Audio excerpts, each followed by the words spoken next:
Life is unpredictable, often changing directions when you least expect it. This is the story of how I met Aiden. My name is Isabel. At 30, I was a fitness trainer at a neighborhood gym, leading a life as organized and regimented as my workout plans. That routine was upended the day Aiden walked through the gym doors, looking for a casual workout, but ultimately altering the trajectory of my life. "Hi, I'm Aiden." He introduced himself with a dazzling smile that seemed to brighten the entire room. "I hear this is the place to get fit. Could you show me around?" I gave him a skeptical look. He didn't seem the typical gym enthusiast.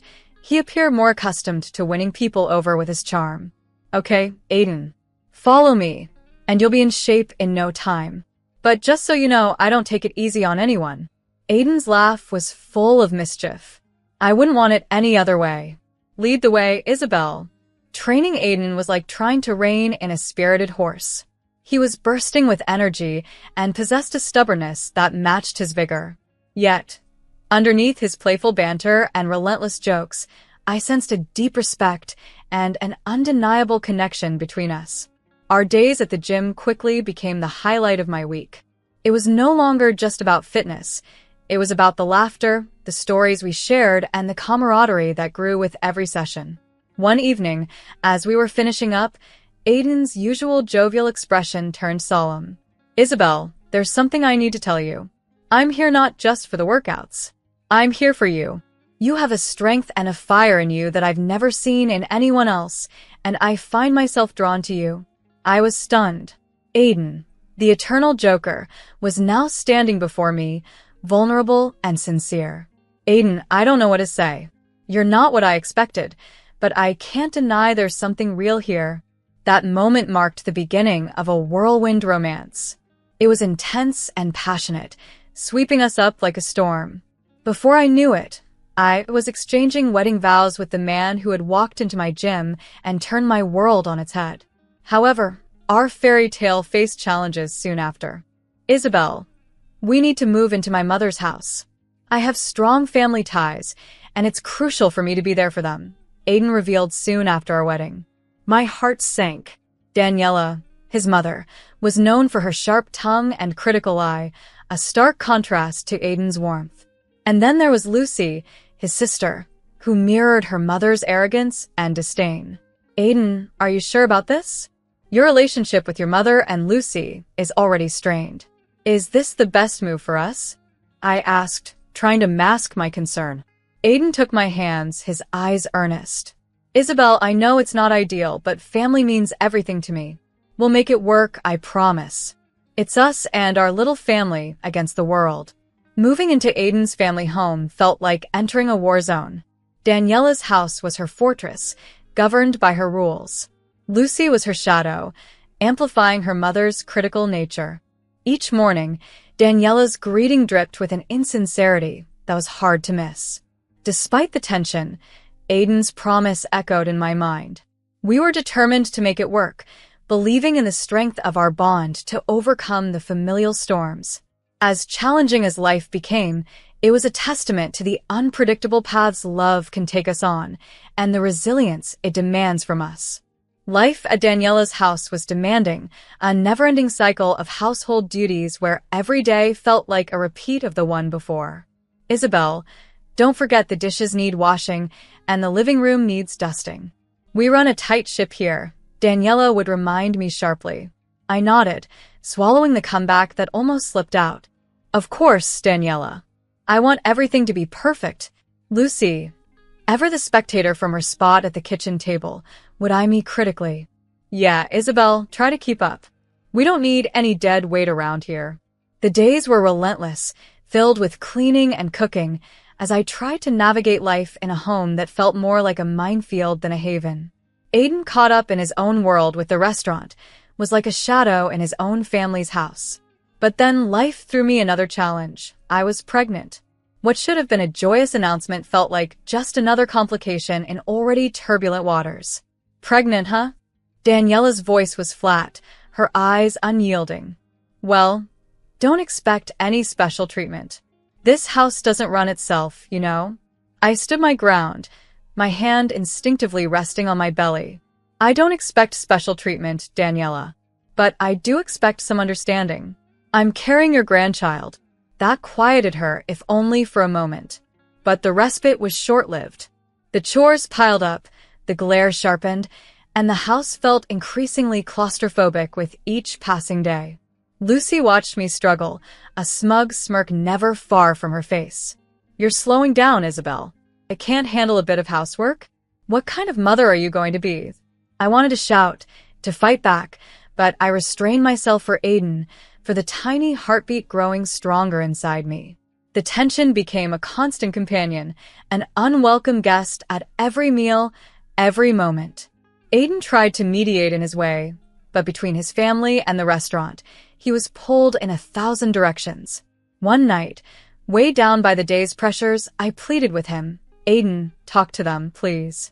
Your mother, Lucy. They treat me like I'm nothing, like I don't belong. Aiden sighed a weary sound. Isabel, they're just set in their ways. It's how they've always been. Just give it time. It'll get better. But it didn't get better. It got harder. The house became more suffocating, Daniela and Lucy more relentless, and I was just trying to stay afloat, to protect the tiny life depending on me. As I lay in bed each night, the moon casting shadows across the room, I made a silent vow. I wouldn't let them break me. I wouldn't let their words, their disdain define me. I was stronger than they knew, and one day they would see it. Becoming a mother was supposed to be the most beautiful chapter of my life, but in Daniela's house, it felt more like a trial by fire. Roman was my ray of sunshine amidst the storm, my little bundle of joy. Yet every cry, every smile, was overshadowed by Daniela and Lucy's relentless pressure and criticism. Really, Isabel, can't you keep that child quiet? Daniela would snap sharply whenever Roman whimpered. Holding Roman close, I whispered words of comfort, shielding him from the harshness of his grandmother's words. He's just a baby, Daniela. Babies cry, that's how they communicate. Lucy would roll her eyes, her voice dripping with disdain. But I knew, no matter what, I would shield Roman from their harshness, nurturing him with the love and warmth he deserved, standing strong against the storm. You're not approaching this correctly, Isabel. Maybe if you focus more on him instead of wallowing in self-pity, he'd be less noisy. Their words cut deep, each a stark reminder of how alienated I felt in this household, among these family members. But it wasn't just their harsh words, it was their judgmental stares, analyzing my every action, particularly since I'd gained weight after my pregnancy. They seemed to relish discussing my changed physique, as if my former life as a fitness trainer was a distant memory. Looks like your gym days are behind you, huh, Isabel? Daniela would say with a laugh, eyeing my body disdainfully. You might want to skip dessert if you're hoping to fit into your old jeans again. I'd tighten my jaw and force a smile to mask the pain. I'm proud of my body, Daniela. It brought Romans into the world. The weight is temporary, but my love for my son is eternal. My resistance seemed futile to them. I remained an outsider, an unwelcome element in their perfect little universe. No matter how much I tried, it was never enough. I'd had enough. Daniela and Lucy's relentless criticism wasn't just wearing me down. It was igniting a resolve within me to reclaim my independence, my physical health, and my dignity. I transformed a corner of my room into a makeshift gym. It was humble, just a mat, some weights, and a resolve as firm as iron. This is it, Roman, I murmured to my baby boy, balancing him on one hip as I set up my phone to record. Mommy's turning everything around, starting now. The initial days were grueling. The workouts left me breathless. My muscles ached, but each bead of sweat and every sore muscle was a victory. You think bouncing back is that simple, Isabel? Daniela scoffed, watching me struggle through my exercises. It takes more than a few stretches to mend what's broken. I wiped my forehead and met her gaze determinedly. Watch me, Daniela. I'm not just repairing what's broken. I'm building something stronger. And I don't need your approval or your cynical remarks. That's when I decided to go public with my journey. I launched a YouTube channel and an Instagram account, documenting every hardship and triumph. It was genuine, It was raw, and it connected with countless others. "Look at this, Roman," I'd exclaim, showing him the screen brimming with supportive comments and likes. "We're not alone. There are so many people cheering for us." Advertisers started noticing, and soon, my little digital space became a thriving source of income. "Can you believe this, Roman?" I'd whisper as I tucked him into bed. "We're making it, really making it." But with every milestone, the tension at home intensified. Daniela and Lucy couldn't stand how I turned their mockery into my shield, their contempt into my motivation. "What's this now, Isabel? Playing the star while we do the real work," Lucy hissed one day, her eyes filled with spite. I stood firm, Roman cradled in my arms, my spirit unbreakable. "It's called changing the game, Lucy. It's called taking back my power. If you find my situation troubling, that's for you to deal with, not me." The house that once felt suffocating had transformed into mere scenery. My life had expanded and brightened, enriched by the love of my son and the support of a community that recognized the true me. My success on various online platforms was a delightful triumph, yet it introduced new challenges. Aiden was overwhelmed by the sheer size of the audience and the flood of comments. Though he was proud, his ego suffered as he feared how his family would perceive our changing roles. "Isabel, this is amazing, but you know my mother and Lucy," he said one evening, his eyes filled with a plea for understanding. "Let's keep this between us. I don't want them thinking I'm not the provider." I sighed, feeling the heavy burden of his request. "Aiden, I'm proud of what I've accomplished. It's not just about the money. It's about earning respect and gaining independence." He reached for my hand, understanding. "I know, and I respect that. But let's just keep it our secret for now in this house." Reluctantly, I agreed and began secretly transferring $5,000 a month to Aiden's account, a poignant irony that was not lost on me. Daniela and Lucy remained clueless, continuing to see me as a burden on their beloved son and brother. "You're just a freeloader, Isabel, always taking and never giving," Daniela would snap, her words as sharp as ever. I held back my response. The success I kept hidden served as a silent shield against her jabs. "I contribute in my ways, Daniela. Not that you would ever recognize it." Lucy was no different. "What do you even do all day, Isabel? Sit around while we handle all the real work?" Their ignorance was hard to bear, but I endured it, focusing on Roman, my channels, and my newfound strength. I'd spend days in the park with my son, documenting our life through my camera, moments they refused to acknowledge. "You're wasting your time with those videos," Daniela scoffed, watching me edit. But the growing numbers of subscribers, views, and comments spoke for themselves. They were real, tangible, and they were mine. "Maybe to you, Daniela, but to me and thousands out there, this is far from a waste," I'd respond, my confidence solid. Meanwhile, Aiden's restaurant faced difficulties, adding complexity to our lives. One day, he approached me, his pride barely concealing his desperation. "Isabel, the restaurant is struggling. Could you help? Maybe lend some money to keep it going?" His vulnerability was touching, and it pulled at my heartstrings. "Of course, Aiden. I'll help. But this isn't just a loan.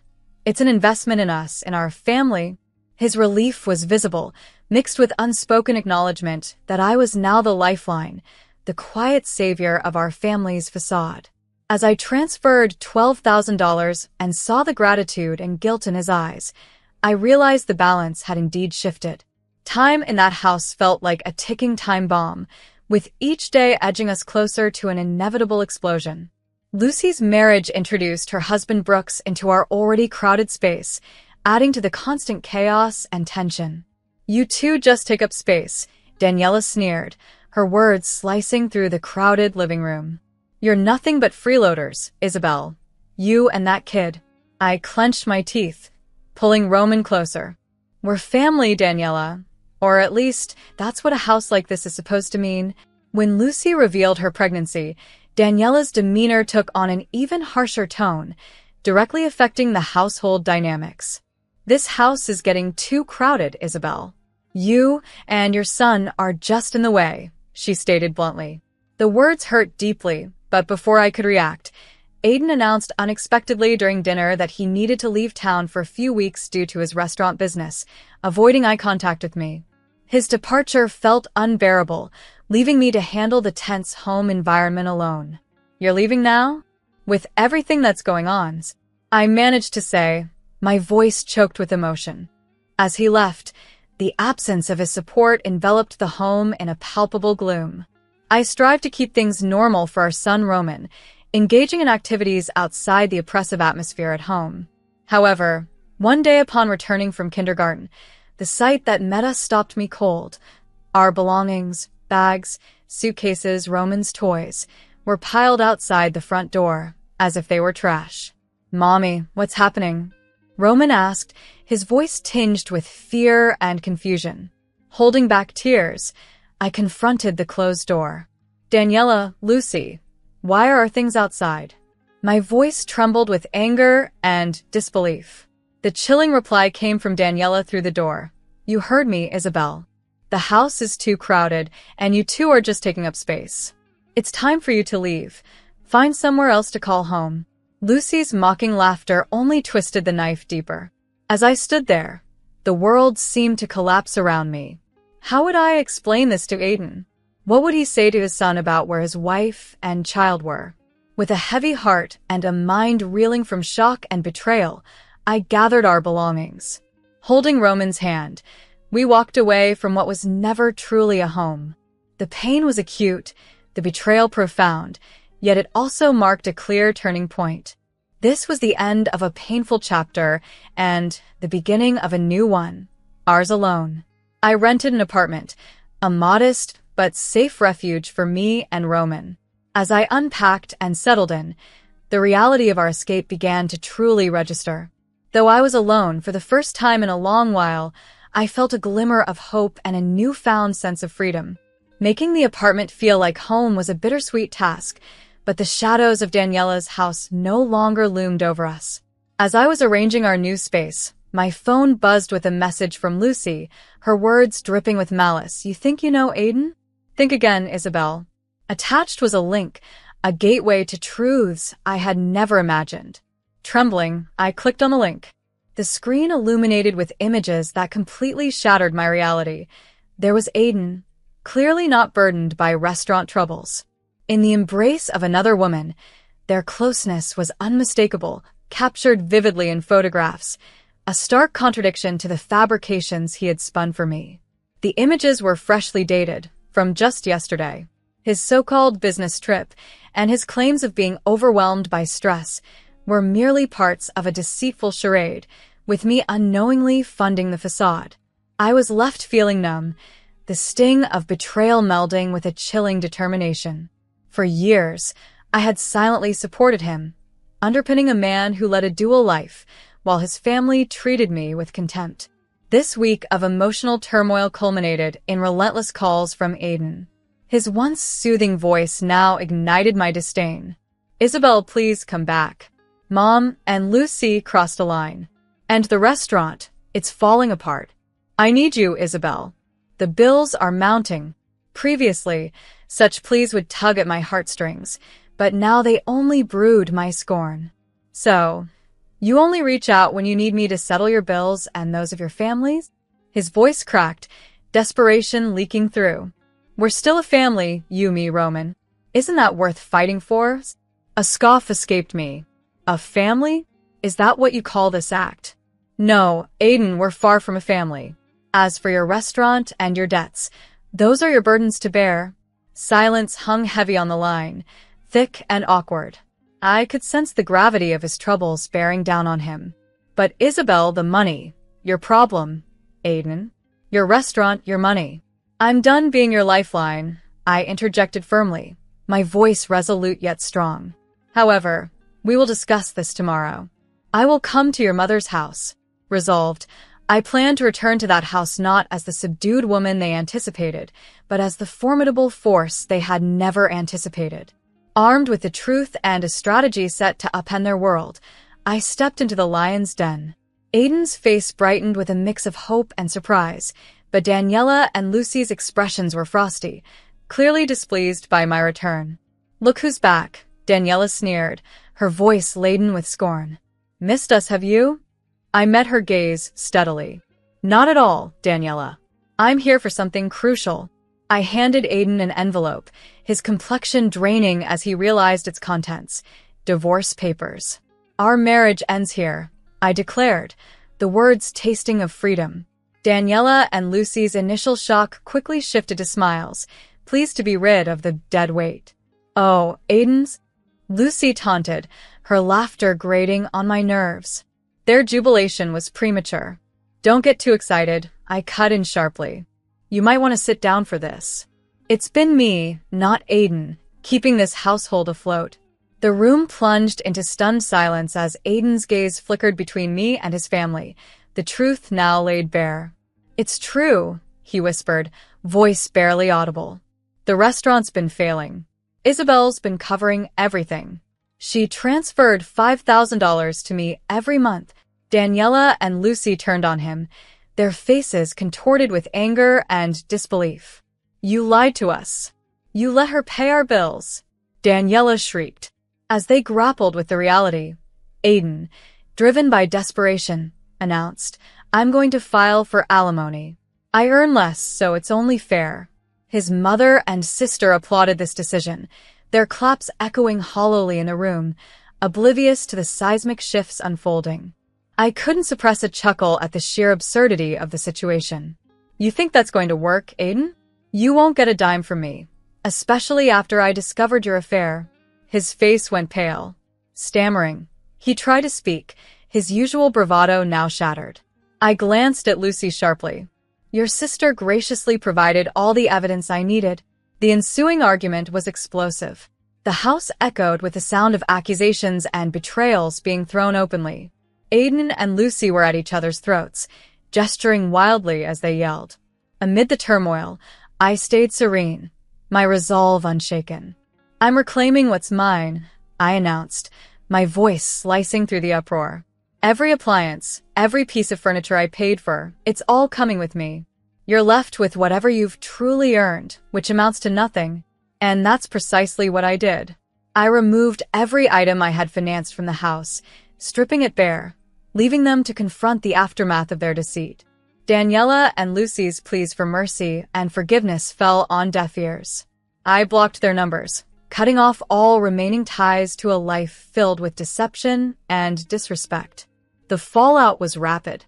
Aiden's restaurant faltered and fell under the crushing debt.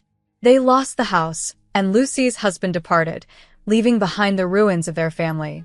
They were left with nothing but each other and their errors, crammed into a tiny, rented apartment. As for me, Roman and I thrived in our fresh start. Our days were imbued with love, laughter, and the tranquility we had so ardently fought for. The past became a faint memory, now overshadowed by the bright future we were actively building together. We were not merely survivors, we were victors, embarking on a new chapter in our lives that was just beginning.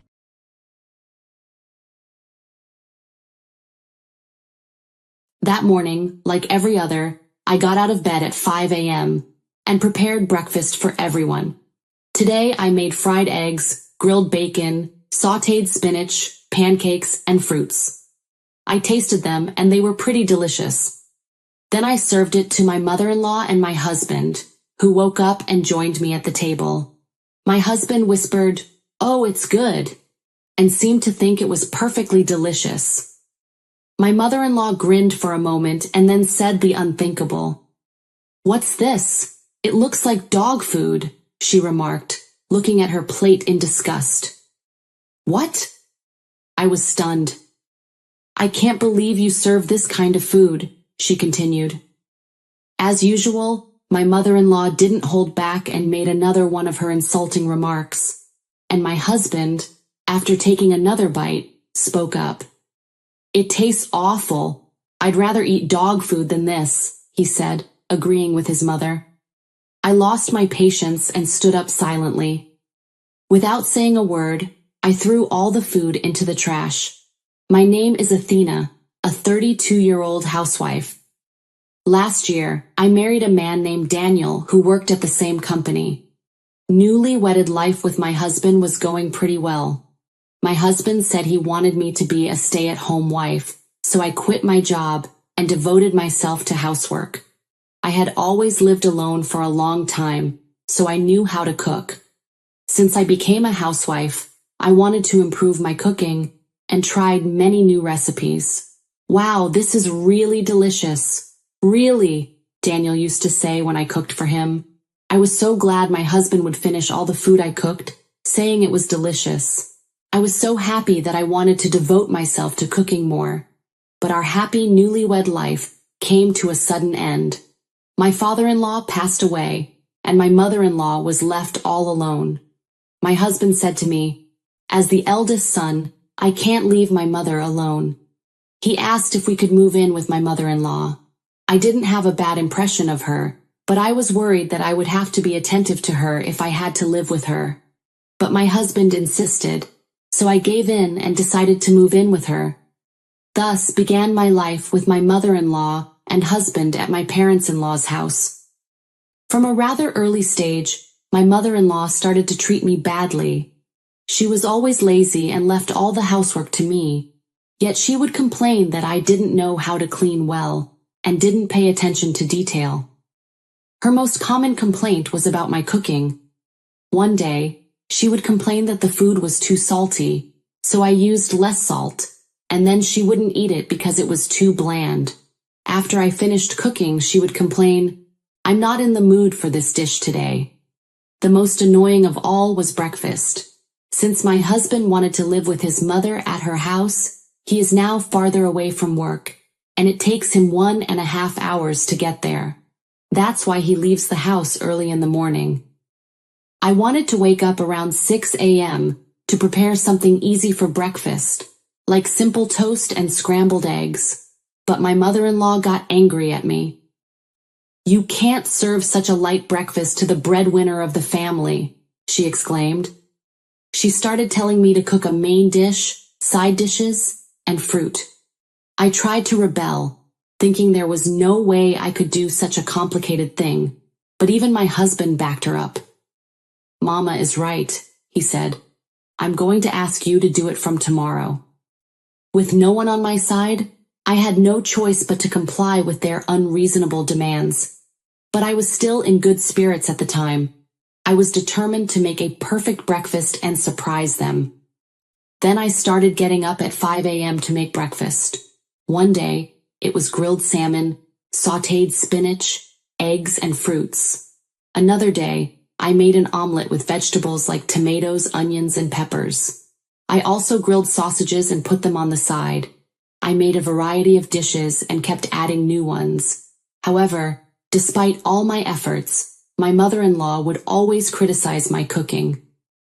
"What a horrible dish this is," she'd say, shaking her head in disapproval. My husband, at first, said it was delicious, but my mother-in-law kept saying it was terrible. Eventually, he began to echo her sentiments. "You know, it's not that great," he'd tell me, following her lead. My husband has always been a bit of a mommy's boy, but when we moved in together, it got worse. Now he blindly listens to his mother's opinion and agrees with everything she says. They would criticize my cooking every day, saying it was bad. So I gradually lost confidence in my cooking, even though it tastes good to me when I eat it by myself. But as they continued to tell me my food tasted bad, I started to think I had no talent in cooking. Then I received an invitation to a home party. It was a potluck, and I was asked to bring a dish. Although I was a little worried, I cooked a dish and brought it to the party. My dish was a big hit with the guests, and everyone told me it was delicious. This convinced me that it wasn't my cooking skills. It was my mother-in-law who was crazy. I later called my mother-in-law and my husband into the living room and told them to stop criticizing my cooking. I explained that my friends gave me a lot of compliments for my cooking. My mother-in-law looked a little embarrassed. She said, "What? You are a boring wife who doesn't even get a joke?" I was confused and replied, "What? A joke?" She continued, "Young people these days are so clueless. Don't be ridiculous. Do you know how much pain I'm going through? You're exaggerating. I don't know what kind of thought process you have, my husband added. Hey, Athena, calm down. Don't embarrass my mother. What? Was it my fault? I wanted to have a proper discussion, but I felt like I was being played for a joke. All that remained was a gloomy feeling inside me. Then one day, at breakfast, I ran out of patience. That day, I woke up at 5 a.m., as usual, and made breakfast for everyone. Today, I made fried eggs, grilled bacon, sautéed spinach, pancakes, and fruits. I tasted them, and they were pretty delicious. Then I served it to my mother-in-law and my husband, who woke up and joined me at the table. My husband whispered, "Oh," and seemed to think it was perfectly delicious. But then my mother-in-law grinned for a moment and said the unthinkable, "What's this? It looks like dog food." "What?" I exclaimed indignantly. I couldn't believe what she said. "I can't believe you serve this kind of food," she added. My mother-in-law never learned her lesson and said such a thing again. My husband, after taking a bite, chimed in, "It sure tastes bad. I'd rather eat dog food than this." Then turned to his mother and said, "Sorry about that, Mom." I lost my patience and stood up silently. Without saying a word, I threw all the food into the trash. My husband yelled, "What the hell are you doing? You going to waste the food?"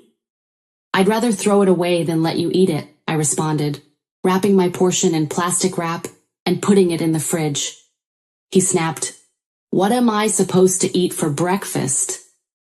"You can cook whatever you want," I replied calmly. "We don't have time for that," he argued. "I don't care. You won't die if you skip one meal," I retorted. My husband still wanted to say something, but it was time to go to work, so he gave up and left. My mother-in-law, sarcastic as always, said, "Because of your selfishness, we have to go somewhere to eat breakfast." I ignored her and started cleaning the house. Then, when lunchtime came, I took my breakfast out of the fridge and ate it, and it was delicious. During my lunch break, I got a message from my husband. "I had to buy a sandwich at a supermarket because you threw away my breakfast. Everyone at work said they felt sorry for me when I told them you didn't make me breakfast. I don't know what you're mad about, but tomorrow you're going to have to do better." Why was he acting like the victim and making me out to be the bad one? I was so angry that I immediately went to the city office to get the divorce papers. When my husband came home from work at night, I confronted him with the divorce papers. Both my husband and my mother-in-law were surprised. My husband exclaimed, "Oh, come on, a divorce over something trivial as that? You're so mentally unstable. No matter how many times I've warned you about the way your mother treats me, you just say it's a joke. I've been going through a tough time, but you didn't stop at all. That's enough to be considered moral harassment. Anyway, I don't want to stay in this house anymore. I'm going back to my parents' house. Let's talk about the rest through my lawyer," I said firmly. My mother-in-law and husband were stunned, but I ignored them and left. After that, my husband was reluctant to divorce me for a while, but thanks to the lawyer's help, the divorce was finalized. By the way, I secretly recorded my mother-in-law's mistreatment every morning, so I was able to get alimony for moral harassment. Later, my husband called me in tears and asked me to come back. He told me that his mother's cooking was very bad. My husband had gotten used to my elaborate dishes, and he said that all of his mother's cooking was too salty, making him so sick that he couldn't even finish it. Furthermore, my mother-in-law had become so lazy because she left all the housework for me to do. Now she cleans the house with a great deal of fatigue, but it's too late for me to come back now. My love for my ex-husband has long since cooled off. I also planned some revenge for my ex-husband. There are many of my ex-colleagues in his office, so I met with my former co-workers and told them the truth. I took pictures of the breakfast I cooked with different menus every morning. I created an account and posted them on Instagram. I showed my Instagram to my ex-colleagues and explained that I had cooked such elaborate breakfasts every day. My ex-coworkers told everyone at work about it, and word quickly spread throughout the company. Everyone gave my ex-husband the cold shoulder for harassing his wife, who was trying to be so good. He really deserves it. On the other hand, I was able to get a new job, and I'm now living comfortably on my own. I don't have to get up at 5 a.m. anymore, and I sleep well every day. Cooking has become one of my hobbies, so I'm going to keep up with my skills and add new recipes.